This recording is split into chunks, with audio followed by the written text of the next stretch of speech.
तो कैसे हैं आप लोग? उम्मीद है आप लोग अच्छे होंगे और वैसे ही रहा कीजिए। So today we will be हमारा जो एक नेक्स्ट स्टेप है, हम नए टॉपिक पे उतरते हैं, वो है स्कैटरिंग ऑफ लाइट।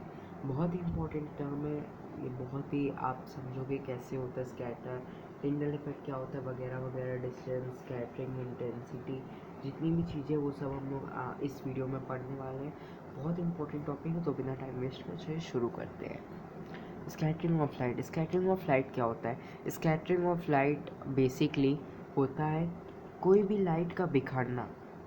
सर बिखरना क्या होता है? लाइट का कैसे बिखरती है बताता हूँ। देखो, फर्स्ट ऑफ ऑल इसके नाम से हम लोग जानते हैं, जैसे हर बार करते हैं, स्कैटरिंग ऑफ लाइट यानी कोई भी स्कैटर, मतलब जैसे टूटना किसी भी चीज़ का है ना, यानी बिखरना। जैसे एक प्लेट है नॉर्मल, अगर मैं उसको एक एरिया में बहुत ज़ोर से हिट करूँ तो क्रैक हो जाता है ना, बीच बीच में क्रैक हो जाता है, कुछ पार्ट इधर कुछ पार्ट इधर, स्कैटर हो जाता है यानी बिखर जाता है। तो वहीं पर यही होगा, लाइट को एक अच्छे से लाइट जा रही है ना, वो जब किसी चीज़ों पे टकराएगी तो कभी इधर इधर उधर बिखर जाएगी। सो ये जो बिखरना होगा ये हमें अलग से दिखता है, यही होता है स्कैटरिंग ऑफ लाइट। क्या होता है वो आज समझते हैं। First of all scattering of light होता क्या है, इसके पहले हमने समझा था एटमॉस्फेरिक रिफ्रैक्शन का पूरा हमने टॉपिक क्लियर करा था, एटमॉस्फेरिक रिफ्रैक्शन क्या होता है वगैरह वगैरह। सो उम्मीद है आप लोग ने वो वीडियो देख चुका होगा और आपके कंसेप्ट्स भी क्लियर हो चुके होंगे। So now we will be understanding of scattering of light होता क्या है। So first of all scattering of light को समझने के लिए हमें एक, मान लो एक ये लेज़र है ना, ये एक लेज़र है और ये एक ग्लास ऑफ वाटर है। ओके, ग्लास ऑफ वाटर, और ये एकदम प्योर वाटर है ना, प्योर वाटर है एकदम, अभी फ़िलहाल तो प्योर वाटर है। ओके, अब यहाँ से मैं ले ऊपर तक के पानी भर देता हूँ, गिलास को भी बड़ा। हाँ, अब यहाँ से अगर मैं एक रेड लाइट ले जाऊँ तो इससे पास होगा, पर हमें दिखेगा नहीं, और जो दूसरे सरफेस से चला जाएगा, यहाँ रिफ्रैक्शन वगैरह होगा, नेक्स्ट मीडियम तक जाएगा, वो हम बाद में देखेंगे। बट अभी फ़िलहाल इतना जान लो, ये एक लेज़र है ना, इसको लेज़र पे लिख देता हूँ, लेज़र है ना।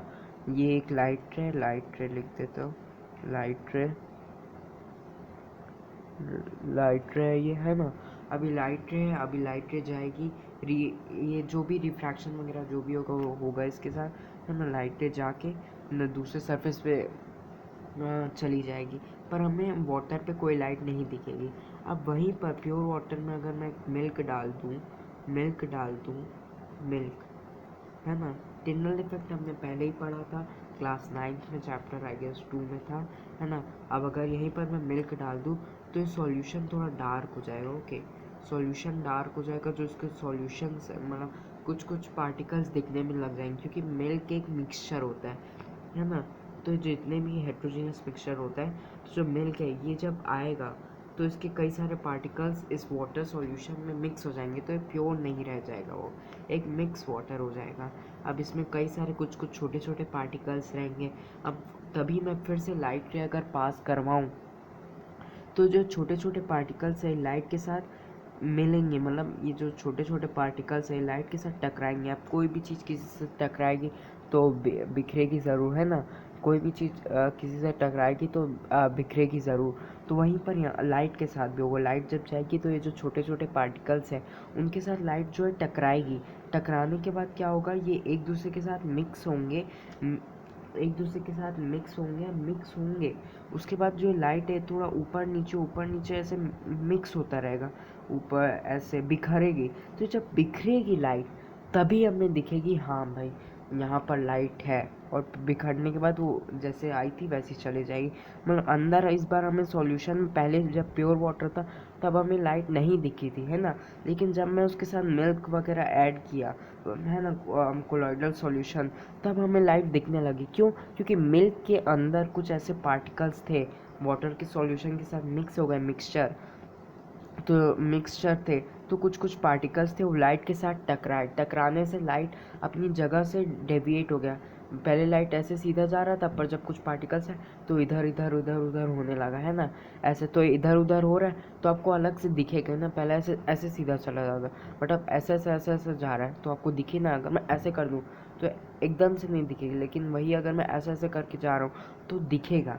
वहीं यहाँ लाइट के साथ हो रहा है, पहले तो एकदम सीधा जा रही थी आराम से, लेकिन अब इसके साथ कुछ पार्टिकल्स आ गए, टकरा गई, तो बेचारी को इधर इधर इधर इधर जाते जाते जाना पड़ रहा है, अपना रास्ता चेंज करना पड़ रहा है हर एक पॉइंट में, जिसकी वजह से जो लाइट है वो हमें दिखने लगी, उसका पाथ विजिबल होने लगा। इसी फिनोमेना को बोलते हैं टिंडल इफेक्ट। टिंडल इफेक्ट क्या होता है?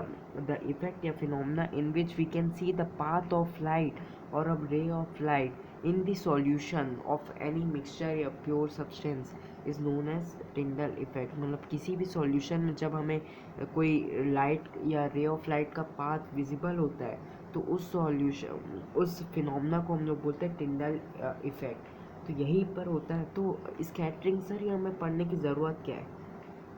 बहुत बहुत बहुत ज़रूरी है। क्यों? ये तो वर्ड एकदम याद रख लो। कोई भी लाइट स्कैटर होगी तभी दिखेगी।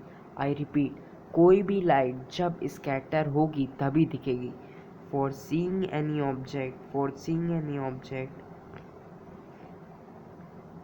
Object light must be scattered, light must be scattered। इसका मतलब क्या सर? यानी कि कोई भी ऑब्जेक्ट को देखने के लिए लाइट को स्कैटर होना ज़रूरी है। जैसे जैसे ये है ना, ये क्यूब है, ये क्यूब आपको क्यों दिखे? क्यों? क्योंकि इससे जो लाइट आ रही है वो आपकी आंखों में स्कैटर कर रही है। अगर यहाँ पर अगर क्यूब नहीं, अगर यहाँ पर क्यूब रख भी दूँ, पर उसकी जो लाइट है वो आपकी आंखों में आके स्कैटर नहीं होगी, बिखरेगी नहीं आपकी नर्व्स में, ऑप्टिक नर्व्स में। तो क्यूब रखा है फिर भी आपको नहीं दिखेगा। क्यों? क्योंकि यार स्कैटर ही नहीं हो रही है, लाइट अपना पार्ट डेविएट ही नहीं कर रही है। जब डेविएटिंग कुछ दिखाई नहीं रही तो ऐसे चली जाएगी। दिखा क्या कुछ? नहीं, मैं ऐसे पेन बहुत तेज़ी से लेके गया, लाइट की स्पीड तो बहुत तेज़ होती है, ऐसे लेके गया, कुछ दिखा क्या? नहीं। पर वहीं पर अगर मैं उसको ऐसे ऐसे करके ले जाऊँ, ऐसे तो दिखेगा आपको। क्यों? क्योंकि अगर जब स्कैटर होती है यानी अपना पार्ट डेविएट करती है, वो सीधा जाने वाली थी, इधर जा रही, इधर जा रही, इधर जा, इसकी वजह से हमें उसका पाथ दिख रहा है। तो वहीं पर यहाँ पर भी हो रहा है। ये जो है इसका भी पार्ट डेविएट हो रहा है, क्योंकि एयर में काफ़ी सारे पार्टिकल्स होते हैं, उसकी वजह से, है ना। एयर एकदम प्योर नहीं होती, एकदम प्योर होने लगे तो स्कैटरिंग होगी भी नहीं और मैं जो ऑब्जेक्ट है वो दिखेगा भी नहीं। ओके, यही होता है बेसिकली कि जो स्कैटरिंग वगैरह है ये क्यों होता है? क्योंकि जो लाइट है वो अपना पार्ट डेविएट करते हैं। क्यों? क्योंकि कई सारे रिफ्रैक्शंस वगैरह भी होते हैं। हाँ, रिफ्रैक्शन भी होते हैं, जैसे प्योर एयर से कोई दूसरे मीडियम में जाए, या कई सारे पार्टिकल्स से अपने आप को बचाना पड़ता है उसको। सो यही सब चीज़ें होती है। स्कैटरिंग ऑफ लाइट क्या होता है ना। हमने समझा टिंडल इफेक्ट क्या होता है। टिंडल इफेक्ट भाई, जैसे यहाँ पर लेज़र है, यहाँ पर अगर प्योर वाटर है तो लेज़र एकदम सीधा से चली जाएगी, उसका पाथ हमें विजिबल नहीं होगा। लेकिन उसी वाटर में अगर मैंने मिल्क डाल दिया तो जो मिल्क के जो कुछ पार्टिकल्स है वो लाइट के रे के साथ टकराएंगे, टकराने से अपना उनका पार्ट डेविएट होगा। पार्ट डेविएट होने से, लाइट का पार्ट डेविएट होने से हमें दिखेगी लाइट, जिसकी वजह से जो इसकी पाथ की जो विजिबिलिटी है हमें दिखेगी कि लाइट कैसे ट्रैवल करती है, लाइट का पाथ क्या होता है, ये सब चीज़ें होती है। सो क्या क्या होता है स्कैटरिंग, हमने समझ लिया स्कैटरिंग ऑफ लाइट का क्या होता है। अब अगले वीडियो में हम समझेंगे कि why the colour of sky is blue, जो कि बहुत इंपॉर्टेंट है, उसी से रिलेटेड है। Colour of the sun and sunset क्या होता है वगैरह। सो ऑलमोस्ट 2 वीडियोस और फिर ये चैप्टर एकदम कंप्लीट हमारा हो जाएगा।